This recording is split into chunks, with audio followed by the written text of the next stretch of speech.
কে বলে বান্দা গুনাহ ছাড়ো, গুনাহ ছাড়ো। 11 মাসে আল্লাহ বলছে বান্দা আমার ইবাদত করো, আমার ইবাদত করো। ইয়া আইয়ুহাল্লাযীনা আমানু ইরকাউ, রুকু করো, সিজদা করো, ওয়াবুদু রাব্বাকুম, রবের ইবাদত করো।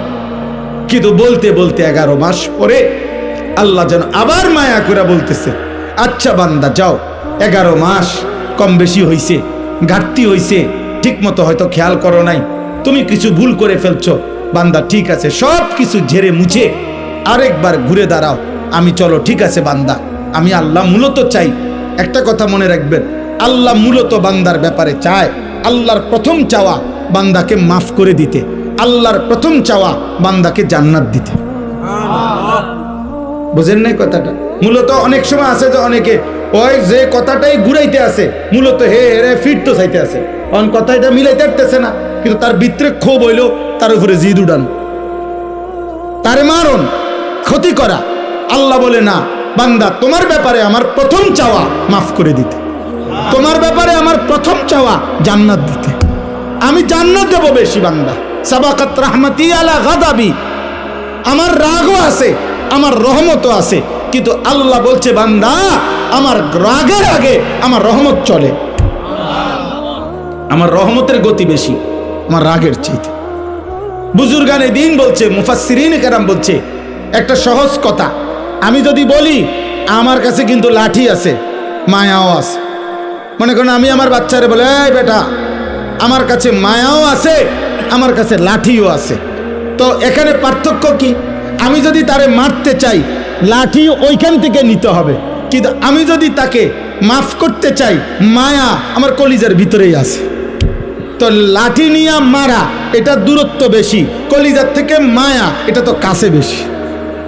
এই জন্য আল্লাহ চাইলে মাফ করতে, আবার আল্লাহ বলছে আমার কাছে আযাবও আছে, তবে আযাব তো লইতে হইব, তোই দিতে হইব, আর মাগফিরাত তো আমার সত্তা আমার জাতের মধ্যেই আছে, আমিই তো গাফুর, আমিই তো রহিম, আসলেই মাফ করে দেব আমি, চোখের পানি ফেললেই মাফ।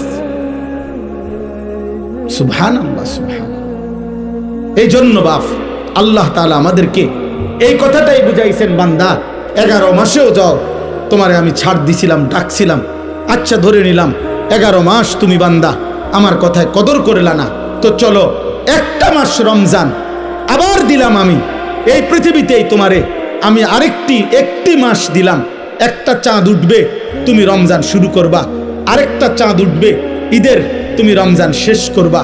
এই একটা মাস আমি হীরা মণি মুক্তা মাণিক্য স্বর্ণ রৌপ্যর চাইতে কোটি কোটি গুণ দামি এক সেকেন্ড বানায় দিলাম। এবার তুমি বান্দা, তোমার যে বললাম আমি মাফ করতে চাই বান্দা, আমি না বলছি তোমারে জান্নাত দিতে চাই, চলো বান্দা এই মাসটা কমপক্ষে কদর করো, তুমি সেজদা দিবা একটা, আমার ফেরেশতা উঠাবে 70টা, তুমি ডাকবা একবার ফেরেশতা লিখবে 70 বার। খোদার কসম এটা না, সুবহানাল্লাহ, আরো আছে, মানে হলো 70 বার হলো প্রথম। আল্লাহ তাআলা কোরআনে আছে, হাদিসে আছে, প্রত্যেকটা নেকি লেখার সময় রমজানে ফেরেশতা তো আল্লাহকে জিজ্ঞেস করবে, আল্লাহ 70 লিখবো? আল্লাহ বলবে না, আরো বাড়াইতে হইব। কেডা নাম কও? আব্দুল আউয়াল। আচ্ছা তো লেখ 700 লেখ। ও না না 7000 লেখ, না না 70,000 লেখ, না না 7 লক্ষ লেখ, এক সেজদা 70 লাখ লেখ। কসম আল্লাহর তাফসীর আছে, 7 কোটি লেখো, 70 কোটি লেখো, 70,000 কোটি লেখো। কখনো কখনো মহান আল্লাহ পাক তার দয়ার সাগরে যখন উথলে ওঠে, আল্লাহ বলে ফেরেশতা তুমি লেখো না, আমি নিজ হাতে লিখব, সাআকতুবু সাআকতুবু, আমি লিখুম, আমি। তুই পারতি না ফেরেশতা, তোর কম্পিউটারে দুধ ধরে না, তোমার কলম হইতো না। আমার বান্দার সেজদা এটার নেকি, রোজা এটার নেকি, আমি উঠামো, আমি। ওয়া আনা আজজি বিহি, হায় বান্দা, হায় ভাই আমার, শেষ কথা আমার, এমন রমজান আমাদের সামনে আসতেছে, এত বড় শ্রেষ্ঠতম সুযোগও পেয়ে যদি কেউ জাহান্নাম থেকে বাঁচতে না পারে, তারে আর কি করত, তাকে আর কি করত, আর কি বললে, আর কেমনে দিলে, আর কি সুযোগ দিলে, আর কি অফার দিলে আমরা আল্লাহকে সেজদা করতাম বলেন? এই জন্য প্রিয় ভাই, প্রিয় নওজোয়ান, শুধুমাত্র একজন বক্তা তামাশা দেখতে আসছে এমন যেন না হয়। আমি আনিসুর রহমান, এই অঞ্চল আমার পরিচিত এলাকা, সবাই আমারে চেনেন। কাজে এখানে আহামরি নতুন করে দেখাইবার কিছু নাই, দেখাইবার কিছু নাই। আমার কর্মজীবনের পুরাটা জীবন এই মুরাদনগরে আমি আসা যাওয়া করছি। আমার কর্মজীবন যদি 21 বছর হয়, আমি 21 বছরে নিয়মিত আলহামদুলিল্লাহ মুরাদনগরের গলিতে গলিতে আসছি। যেহেতু আমি এখানে প্রথম বললামই আমি এখানে চাকরি করছি এই সুবাদে, অতএব আজকে এই কিশোর ভাই, নওজোয়ান ভাই, যেই সমস্ত ছেলেরা আজকে এই মাহফিলের আয়োজন করলা, নওজোয়ান, আমি তোমাদের জন্য দোয়া করি। যারা এমন সুন্দর মাহফিল সাজাইলো, আল্লাহ তাদের কবর আখেরাত সাজায় দেন, আল্লাহ তাদের খানদানকে মাফ করে দেন। আপনারা যারা আসলেন, আপনাদের সমস্ত বংশধর আল্লাহ যেন মাফ করে দেয়, আপনাদের কবরবাসীদেরকে যেন আল্লাহ মাফ করে দেয়। 1 মিনিট হোক, 10 মিনিট হোক, 1 ঘন্টা হোক, আল্লাহর কথা বসে শোনা আদব, মনোযোগ দিয়ে শোনা আদব। দ্বিতীয় কথা হলো, সবগুলো হাতে ধরা মোবাইল বন্ধ করো ভাই। আমি তোমার কাছে অনুরোধ করলাম, আদেশ করলাম, ছেলেরা আমি এরপরে ধমক দেব, হাতে মোবাইল ধরে ভিডিও রেকর্ড করা যাবে না। এই ছেলে, এই বেটা আহাম্মক, মাথা নোয়াও কেন? আবার হাসে বেওকুফের মতো। একজনও না। এই 40-50 মিনিট সময় আল্লাহর কথা আমাদের দিকে তাকায় আসো, বরকত হবে। যেই কোনো মানুষ, একেবারে যেই কোনো বিবেকবান এটা যদি খেয়াল করেন, দেখবেন মোবাইল হাতে ধরে থাকে যে, তার পুরাটা মনোযোগ, একেবারে শতভাগ ধ্যান খেয়াল এই মোবাইলের দিকেই থাকে। ফলে নিজের কলিজায়, হৃদয়ে কোনো কথা পৌঁছে না। এখন যদি বলে আমি মোবাইলে উঠাইয়া পরে শুনবো, তাহলে এখনই আর শোনার কি দরকার? মোবাইলে তো আমাদের ওয়াজ আছে, তাহলে আর এই কষ্ট করে আসার কি প্রয়োজন ছিল? আমারই বা আসার কি দরকার? আপনাদেরই বা আসার কি দরকার?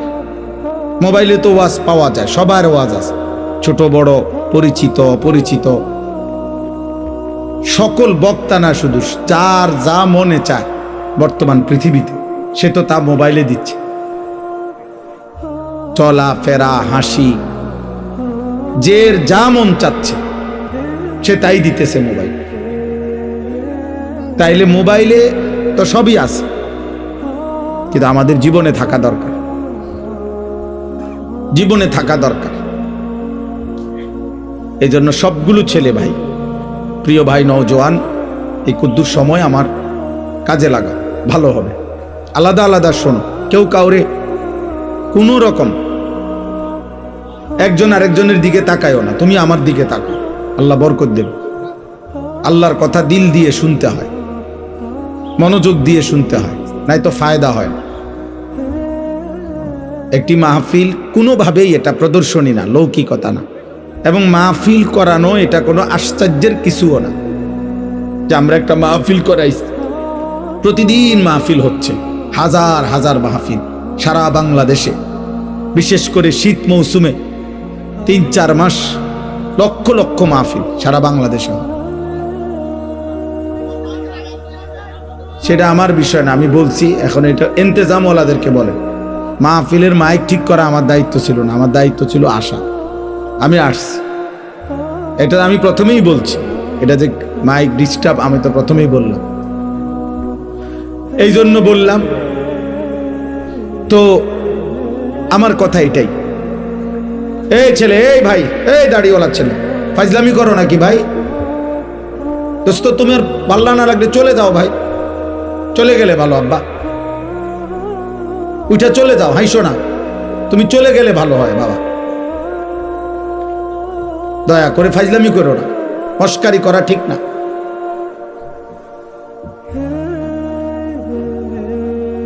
জীবনটা মনে রাখো বাবা, আমি অনুরোধ করছি। ছেলেরা, আমি এই জনপ্রিয়তা টনপ্রিয়তা এগুলো বুঝি না, আমি কোনো প্রার্থীও না, আমার কোনো মার্কা নাই, আমি কোনো মার্কার পক্ষে প্রচারণাও করি না, আমি এটি বুঝিও না। কাউরে তাল দেওয়ান এটাও বুঝি না, ঝোল দেওয়ানটাও বুঝি না। জীবন ভর আলহামদুলিল্লাহ আল্লাহর দয়া এই স্বাভাবিক গতিতে চলছে। এই জন্য প্রত্যেকের কাছে বললাম কোনো রকম ফাইজদামি করো না। চালাকি করে কৌশল করে তুমি মোবাইলে ছবি উঠানোর কি দরকার? আমি নিষেধ করার পরে এই বেয়াদবি করার দরকার কি?